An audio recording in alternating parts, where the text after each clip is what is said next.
మీకు తెలుసా, రామాయణం తరువాత నిజగాదా దాచేశారు. శూర్పణఖ ప్రతిష్ఠించిన శివలింగం నేటి మక్కా మదీనాలో ఉందని ఆధారాలు చెబుతున్నాయి. మక్కాలో ఇస్లాం రాకముందే వివిధ దేవతలు పూజించబడ్డారు. కాబాలో స్థానిక విగ్రహాలు మాత్రమే కాదు, 33 వేదీయ దేవతలు అక్కడ ప్రతిష్ఠించబడ్డాయని చరిత్ర చెబుతోంది. తరువాత మొహమ్మద్ అనుచరులు వాటిని తొలగించారని కథలు ఉన్నాయి. ముఖం కప్పే ఆచారం, శుక్రవారానికి పవిత్రత, బంధువుల మధ్య వివాహాలు ఇవన్నీ రాక్షసుల సంప్రదాయాల నుంచి వచ్చాయని ఎవరూ చెప్పరు. ఇది ఒక మతగాథ కాదు, ఇది శతాబ్దాలుగా దాచిన నిజం. చివరిదాకా చూడండి, మీరు ఊహించని వాస్తవాలు బయటపడతాయి.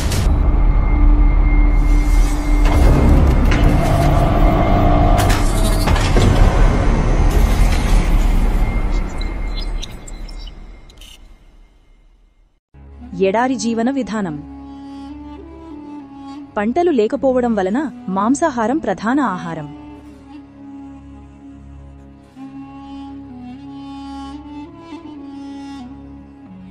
ఎండలు కఠినంగా ఉండడం వలన తలపై టోపీలు ధరించడం సాధారణం. చెట్లు తక్కువగా ఉండడం వలన మృతదేహాలను దహనం చేయడం కష్టతరం, కాబట్టి భూమిలో పాతిపెట్టడం. నీటి కొరత కారణంగా శరీర శుభ్రత కోసం కొన్ని వ్యక్తులు జననాంగాలను కట్టించడం. ఒకే తెగకు చెందిన సంచార జీవనంలో బంధువుల మధ్య వివాహాలు ప్రాధాన్యత పొందాయి. ఈ పరిణామం తర్వాత ఈ ఆచారాలు మరియు జీవన విధానం స్థానిక సంప్రదాయాలుగా మారాయి. తరువాతి కాలంలో ఇవే ఇస్లాం మత ఆచారాలుగా పరిణామం చెందాయి.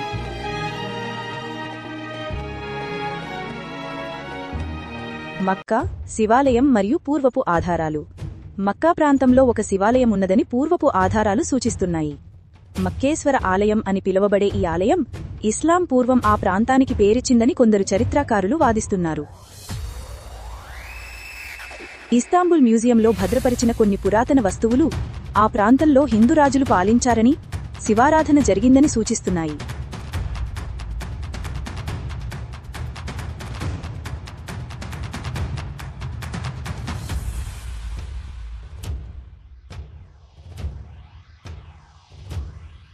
అరబిక్ భాషలోని పదాలు చాలా వరకు సంస్కృత మూలం ఉండడం కూడా ఆ ప్రాంతంలో హిందూ ధర్మం వ్యాపి ఉండిందని సూచిస్తున్నాయి. శూర్పణఖ వారసులు ఎడారులలోకి వెళ్లిన తరువాత తమ జీవన విధానాన్ని ఆ పరిస్థితులకు తగ్గినట్లు మార్చుకున్నారు. ఇవే తరువాతి కాలంలో వారి ఆచారాలుగా, మతాలుగా మారాయి.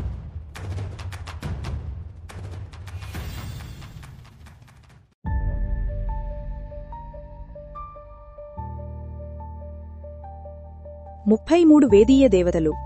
వేదాలలో సూచించిన 33 వర్గముల దేవతలు. 12 ఆదిత్యలు, 11 రుద్రులు, 8 వసువులు, అదనంగా ఇంద్రుడు మరియు ప్రజాపతి. వీరు సృష్టి శక్తులను ప్రతినిధిస్తారు. మక్కాలో ఇస్లాం మొదలవ్వక ముందే వివిధ మతపరమైన దేవతలు, స్థానిక ఆధ్యాత్మిక గుణాత్మక రూపాలు ఉన్నాయి. కాబాలో స్థానిక కబైలీ దేవతల విగ్రహాలు ఉన్నాయని చరిత్రాత్మక రికార్డులు సూచిస్తున్నాయి.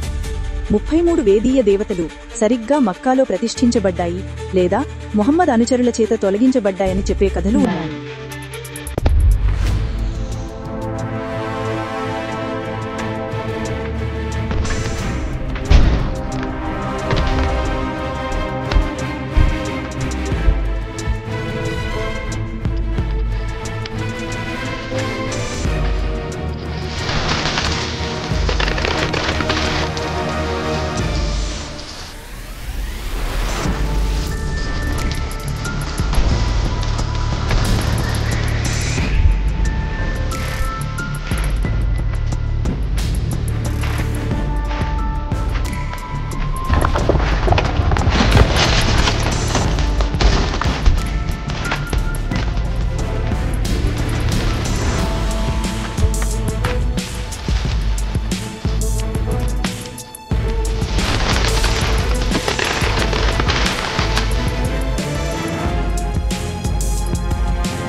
క్రైస్తవ మత ప్రధాన కార్యాలయంలో రోమ్లోని వాటికన్, ఇస్లాం ప్రధాన కార్యాలయంలో సౌదీ అరేబియాలోని మక్కా నగరంలోని కాబా ఆలయంలో పురాతన హిందూ శివలింగం ఇప్పటికీ చూడవచ్చు.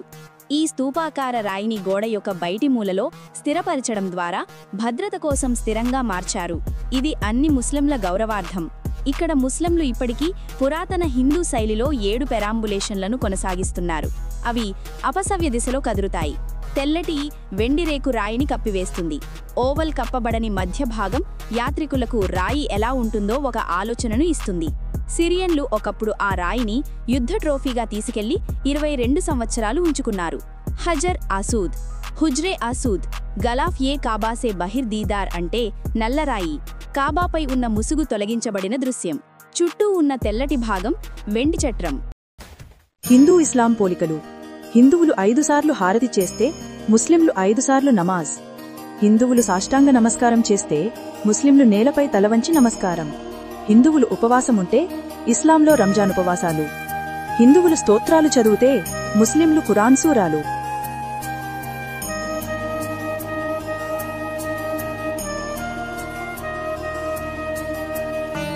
సామాజిక భౌగోళిక కారణాలు. ఇస్లాం సంప్రదాయాలు ఎడారు జీవన విధానంతో నీరు, వాతావరణం, పంటలలేమి వంటి పరిస్థితులతో అభివృద్ధి చెందాయి. ఎడారులలో జంతువుల వేట మరియు మాంసాహారాన్ని ఎక్కువగా ఉపయోగించడం, విగ్రహాలను తయారు చేయడం కష్టమని ఉపవాసాలు, ఆచారాల రూపాలు ఏర్పడ్డాయి. ఇస్లాం మత పునాది. పూర్వం అరబ్ దేశాలలో కుటుంబాల మధ్య వివాహాలు అత్యంత నియంత్రితముగా జరిగేవి. చెల్లిని అన్నతో ఇచ్చి పెళ్లి చేసేవారు. సంఖ్య పెంచడానికి ఒక వ్యక్తి ఒకేసారి 4 వివాహాలు చేసుకునే ఆచారం కూడా ఇక్కడ నుంచి వచ్చింది.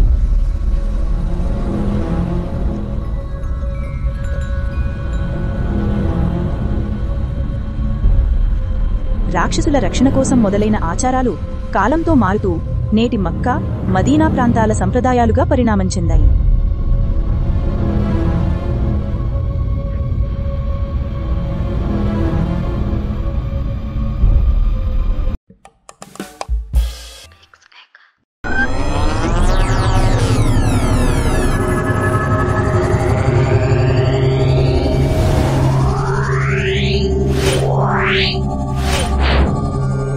Yeah.